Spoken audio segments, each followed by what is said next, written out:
Electrocast. Hold on to your butt. Come on, sucker. Let's get it on. Oh, you want to fight? You want to fight? I do not entertain hypotheticals. The world as it is vexing enough. You don't know anybody named Iris? I don't know nobody named Iris. Can I have a piece of toast? I don't give a damn what you think you are entitled to. We are changing the course of history as we see it. That is what Western demands. How could you do this to me? Really, I want to know. Why did you do that? What you feel only matters to you. Step back for 1 minute and look at the big picture. And that's all? No, not for the real fire. We offer you a bond, a family that very few can understand. Help me.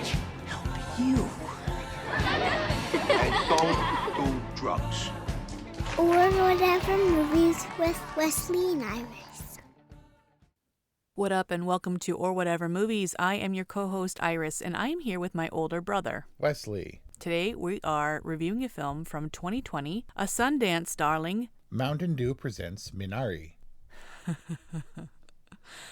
It's water from the mountain. It's natural and good for you. Better than that tea. Please don't ever bring that tea ever again. That tea, like everything else in this movie, is planted and paid off, isn't it? Oh, literally planted and paid off. I don't know about paid off. That guy who was going to buy their vegetables when they were creeping in his alley, is he still going to do it? I'm guessing that the deal may stand. It seemed kind of happy ending-ish in the sense that the deal might stand and the dude would have to wait for the next crops or whatever. But yeah, the ending was all really hastily wrapped up, I thought. We spent a lot of time in slices of life type scenes, and then we're like, fire, and let's wrap things up. Let's get out of here. Yeah, it's telling. It's both good and bad, because you know that Kelly's invested when at the end of the movie, when it goes to black, she goes, "That's it." Pretty abrupt, that third act. They were like, all right, guys, we're going to burn this thing down in real time. They had to shoot it probably chronologically so they can burn the barn down and be like, all right, we're out here. And then they probably had the wrap party on the flames, like barbecued on the flames, on the embers, because s'mores. I'm guessing this movie costs like, what, $35, $40? Oh, come on. A Plan B A24 production? I mean, they had to plant those crops and stuff. Yeah, they had to do some legit agriculture-y type stuff. All right, so they had some seeds, they had a water bill, and they were like, okay, we need a barn and a big wooden cross. Steve Yuen probably didn't come super cheap. I mean, he's got his Walking Dead laurels to rest on, and an executive producer and lead actor. I mean, he probably had a little bit of a line item there. Yeah, so for Steve Yuen, you either know that dude or you don't, right? Yeah, I mean, he's had some things here. He was in the new Twilight Zone, but yeah, I mean, Walking Dead was huge, right? And he had a pivotal emotional role in that series that was super long. I mean, I don't know, is Walking Dead even still on? I think it is. I guess so. He is a fan. Glenn, the character, was a fan favorite, though. Oh yeah, but to see him in this role playing a archetypal Korean dad figure was different. I mean, he was kind of like this weird American sweetheart in Walking Dead. And here he seemed legitimately like an immigrant. And his Korean-tinged American accent was so spot on. And I mean, to my untrained ear. And he just seemed like a foreign person to me. Can we take this moment to say hi to Chill? Hi, Celia. If anyone's listening to this review, I know you are.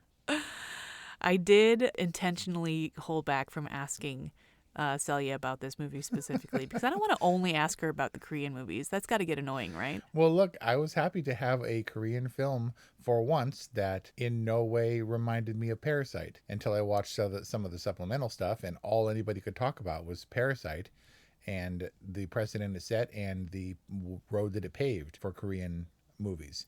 In this case, a distinctly Korean American movie. I would almost invert that to say an American Korean movie. Like, this movie is like pure Americana. It just happens to have Korean immigrants in it. Do you know what I mean? Except it's a Golden Globe winner for Best Foreign Film. Oh, interesting. You're right. Yeah, I didn't think about that. The Globes said that Minari was not eligible for Best Feature in a drama category because 40% of the dialogue is Korean. So it's not based on country of origin or distribution, but literally dialogue? Yeah, what do you got to say about that? How do you defend yourself against that?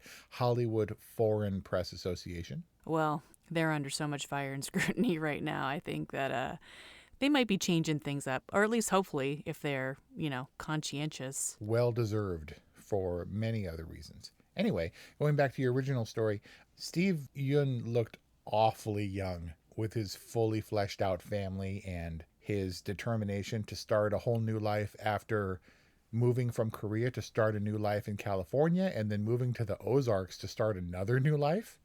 Like, that dude must have started young. But then I saw him in his little pleated pants and his sort of tired, resigned, yet strangely optimistic face.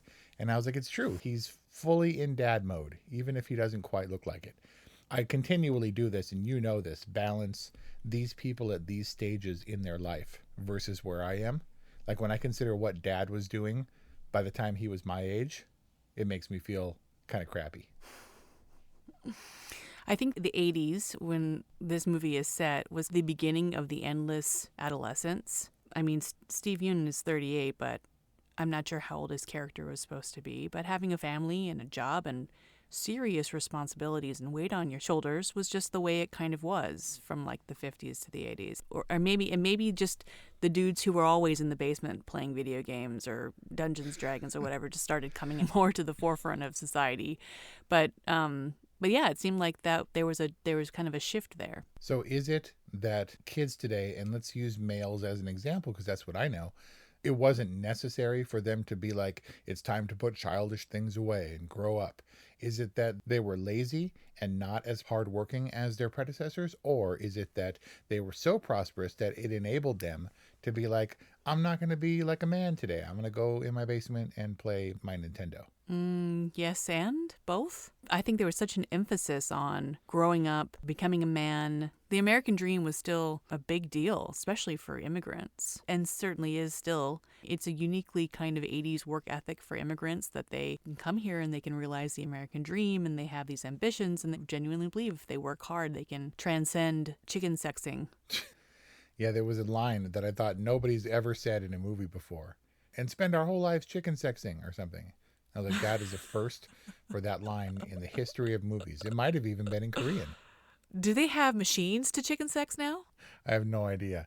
That seems awfully labor intensive. Yeah. Yeah, Mom was talking about that last night. I watched this movie with Mom. Interesting. And the perfect movie to watch with Mom. Not only was it available with subtitles, but it was intended to be watched with subtitles, which, as you know, is Mom's preferred only way of really watching and understanding a movie. As well as yours. It was gentle and not violent, and she was laughing the entire time and like looking at me and being like, yeah. Like she totally agreed with these people.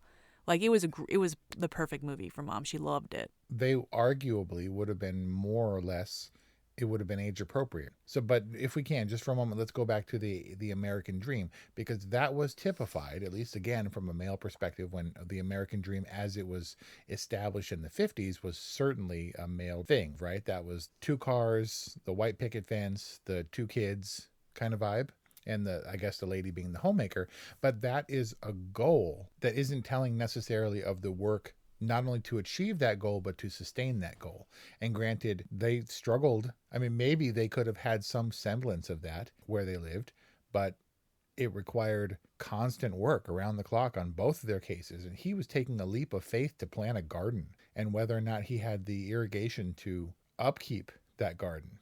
So I'm tying this back into Mom in that there weren't a lot of stakes, but there also wasn't the spelling out of this is a disaster, and if the water doesn't come through, we're not going to make it and we're all going to starve in the night.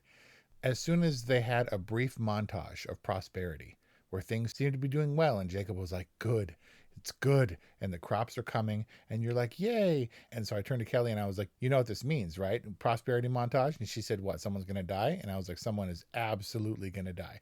And it can't be David. Heart murmur or not, you can't kill this kid off, maybe closer to the end. But I was like, here goes Grandma. And then Grandma totally died. And I was like, see? And then Grandma wasn't dead. And Grandma didn't die at all, in fact. And so I think she might have, like, when they went to go see her Minari plants at the end, I think she was done by then. okay, I mean, and then I thought for all intents and purposes maybe she was done. Yeah. And she survived just long enough to burn down the food stores. But I was struggling because in the same way that Mom maybe found some comfort and some level of identification with nothing much happening, I was waiting for the thing that makes this a movie worthy of my attention. I was assigning and ascribing significance to events because I thought I was kind of getting a handle on it, and I never did. I think this movie was so grounded in its slice of lifeness, I knew that it couldn't have a happy ending because it wasn't a fairy tale. It wasn't shot.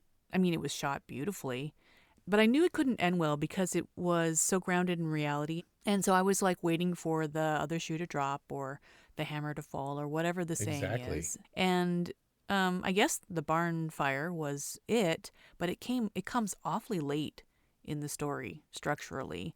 Yep. But I think the relationship was the focal point, and Jacob and Monica kind of agree to snuff out their fire to juxtapose it with the barn fire. Oh, symbolism. And then there's like the Phoenix thing where their family rises from the ashes and they get husband and wife get like a fresh start or whatever. But both things kind of tied, come very late, and made me think, well, it was just meant for us to experience this in a weird real-timey type setting and hopefully to invest in the characters so that we can, I guess, root for them at the end when they have a second chance.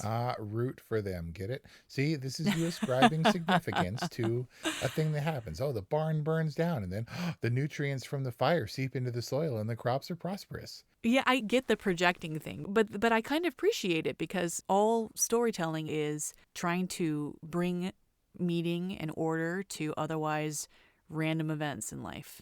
And I appreciated that. I also appreciated that we had a foreign film, I guess if you can call it that wasn't Far Eastern magical realism. There wasn't the Minari legend of, blah, blah, blah. That's why I felt like it was super Americana. It was like hard work is what pays off. And that's why I was a little confused at the end when it's like his arc was to then be like, okay, yeah, I do need the dowser. That threw me off. I was like, that seems counter to what this movie was trying to suggest. Yeah, the superstitions are always hard for me. I don't like when those are ascribed real significance.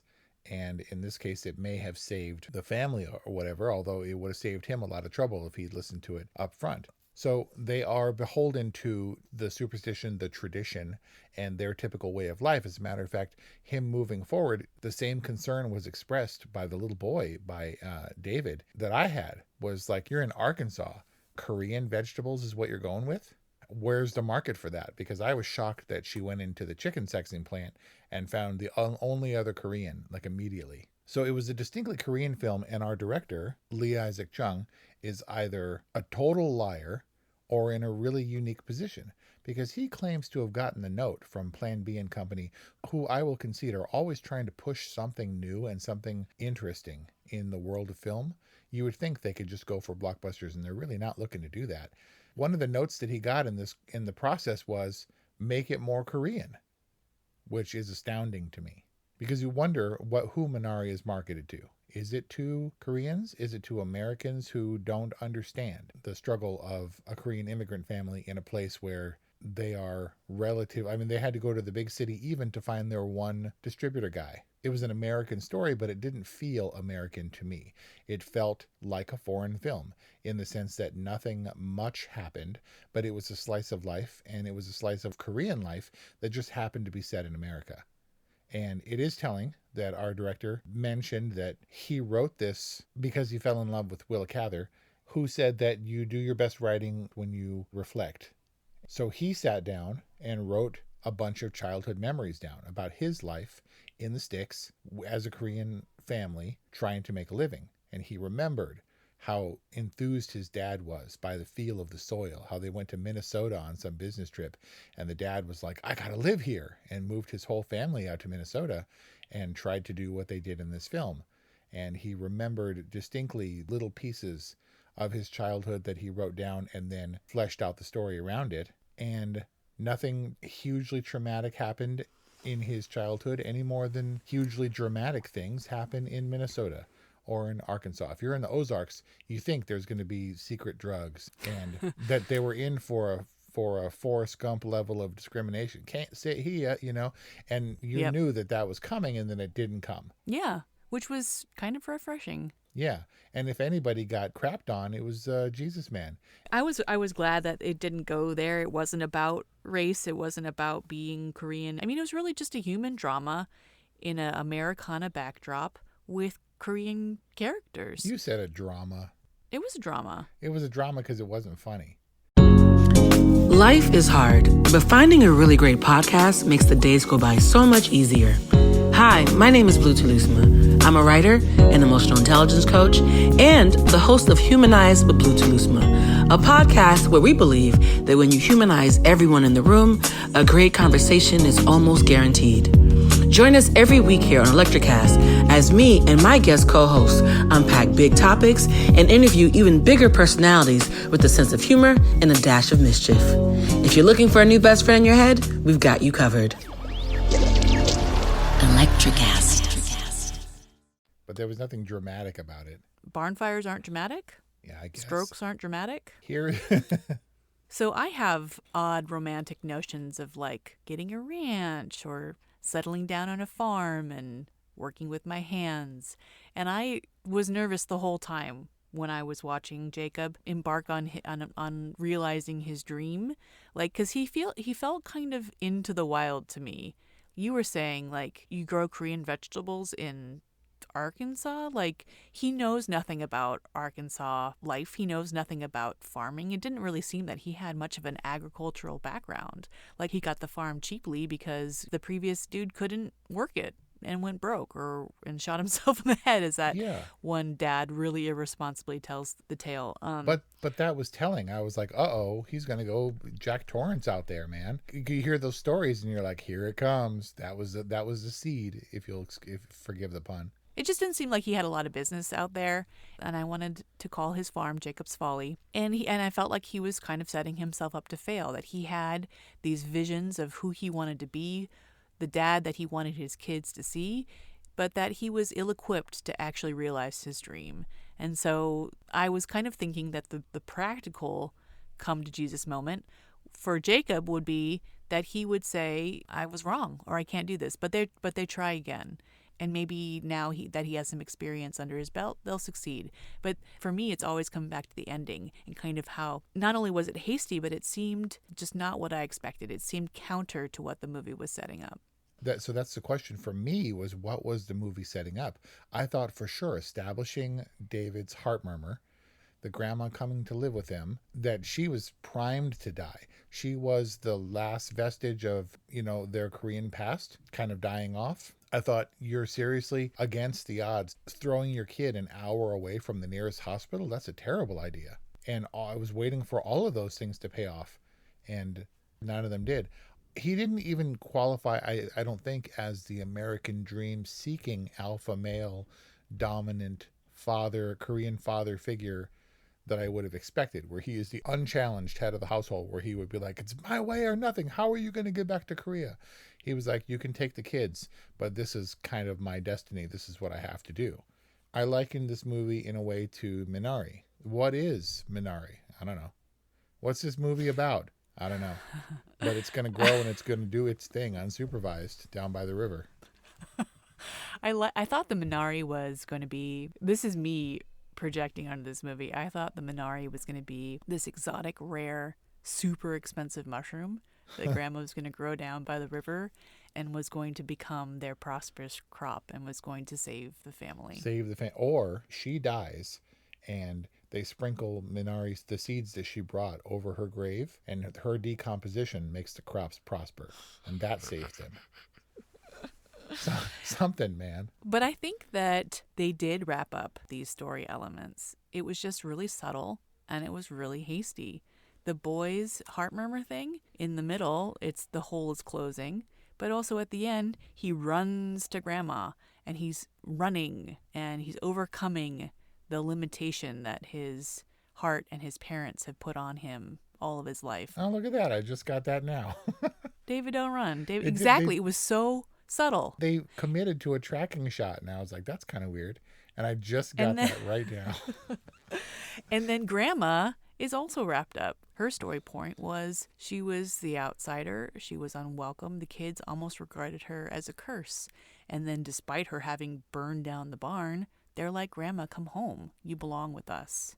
And that was her and the family's arc. Like, Grandma belongs. I would have thought that Monica would have been happy for the fire. Okay, this is a sign that suggests that it is time for us to move on. Grandma needs care. David is getting better, but, nothing is for sure. But, yeah, not the case. It just kind of seemed to galvanize their determination to stick together and make it work, to embrace Grandma, to embrace the hardship. I mean, risking the smoke inhalation for a crate of tomatoes didn't seem like the move to me, but she was in there just like he was. I mean, I almost expected him to die in the fire. Yeah, someone to die. Grandma, him. Why won't anybody die? So I came up with the film's tagline, right? On the poster, it's like Steve Yuen standing in the middle of his crop field or whatever, looking toward the sky or looking off in the distance. And it would be, sometimes smaller is louder and loud is good. How about that?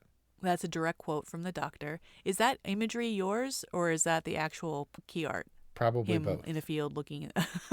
If that doesn't work, I'm going with Ding Dong Broke In.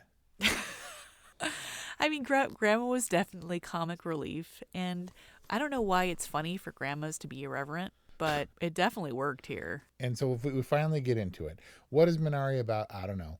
What happens in the movie? Not much. But it's a joy to watch these characters on screen, these actors. I kind of expected a lot of attention on David, on Alan Kim. Seems like a newcomer. He did win a Critics' Choice Award for acting, and he broke down and cried. It was very cute. The standout for me was definitely Nai Nai. Nai Nai was the bomb. Not the only farewell comparison, but yeah. She was delightful, and I couldn't tell if she was the best Korean Nai Nai ever, or if she was an amazing, stellar actress. But that aloofness and her being totally engaged in what was at the time WWF wrestling in the 80s. Oh, yeah. Squeezing his cheeks and playing games and calling everybody a bastard was awesome. It was amazing. And then I came to realize that no one else was at fault. Even with the kids, I didn't feel there was a false step in this movie in terms of acting. I think everyone did a great job. It was just understated for everybody. The more I think back on it, I like the Monica character. I like the Jacob character, even though he was a little bit too focused on what seemed to me an unrealistic dream. But I liked watching everybody in this movie, so the plot sort of fell away, and I was okay with that because I was happy watching everyone, including Will Patton, who I didn't expect and who I thought was going to snap, but who didn't and was just quirky and fun. The grandma performance was definitely the most colorful, but wasn't distracting. I think the acting, in addition to the cinematography, the score, and the pacing were all intended just to ease us into this warm bath and for us to kind of forget that we were in it and to enjoy it for what it was. Every scene in this movie is complete, and because the whole intention was for us to be immersed in this family's life. And largely those were the types of films that conditioned us to receive this movie in a way that I was a little bit unsettled. Coming out of the movie, I wasn't sure how much I liked it because it was abrupt and because I thought I knew what was going to happen and then never did. And then I was wondering, is it valid if it not only doesn't adhere to any of my expectations, but doesn't really set up expectations of its own? It wasn't intended to be an overly dramatized or romanticized or idealized lifestyle. Or contemplative. It wasn't even particularly petty or contemplative. Right. It was just slice of life in a Norman Rockwell sense, where they look a little bit different and their traditions are a little bit different. But I mean, for me, Sling Blade isn't about the inevitable conclusion in retrospect, but it was me liking this world, these people in those lives, as much as I wouldn't necessarily want to be a part of them. I looked at every B-roll shot, every establishing shot of Arkansas, and I was like, oh, that's not for me. But it was for Jacob and Monica, I guess, and family.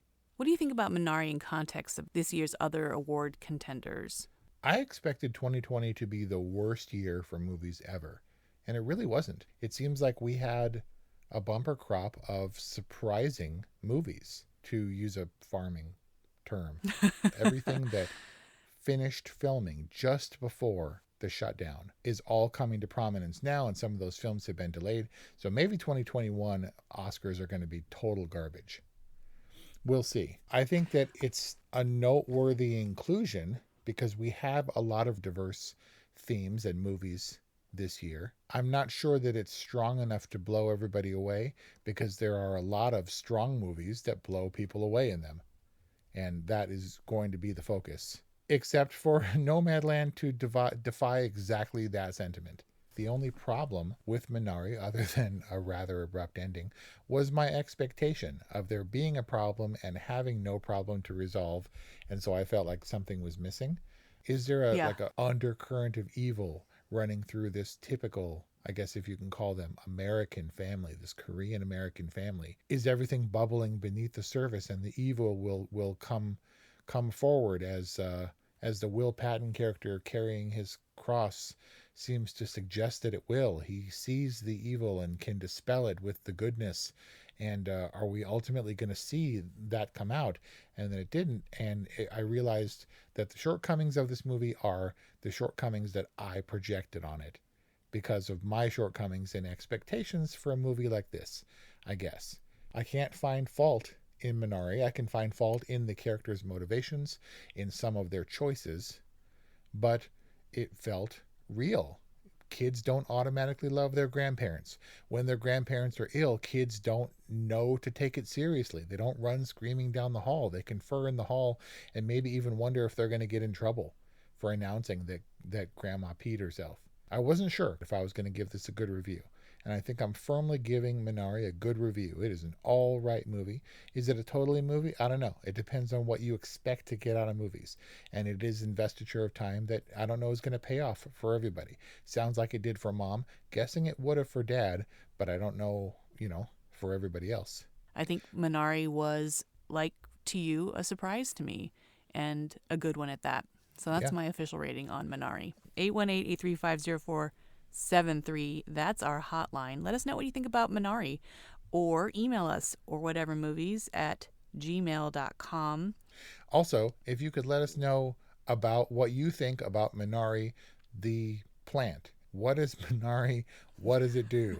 I could look it up. I probably will look it up, but we're reviewing this movie hot on the heels of watching it. What is this movie about? What is Minari? Let us know. Thank you for listening to our review on Minari, and we'll see you next time. Welcome to Sarah Talk Solutions. Ladies and gentlemen, you've tuned into a bit of a different type of show. I'm Sarah B, and I'm your host. You can find me on my IG, which is Aussie_Sarah_LA. I talk about amazing, relevant conversations and topics and what functions that goes on in this magical, wonderful, wonderful city of the City of Angels. My IG, which is Aussie_Sarah_LA. Electric acid. Hey there, fabulous souls. I'm Stephanie Baklaan. And I'm Eden Alpert. And we're the hosts of the brand new podcast, Unapologetically Fab. Get ready to join us on an amazing and real journey as we dive into life after 40 and own it. We're all about changing the narrative, leaning into who you are, and living a life by your own design. Join us as we embrace life unapologetically and redefine success. This is Unapologetically Fab, an Electric Cast production. See you there.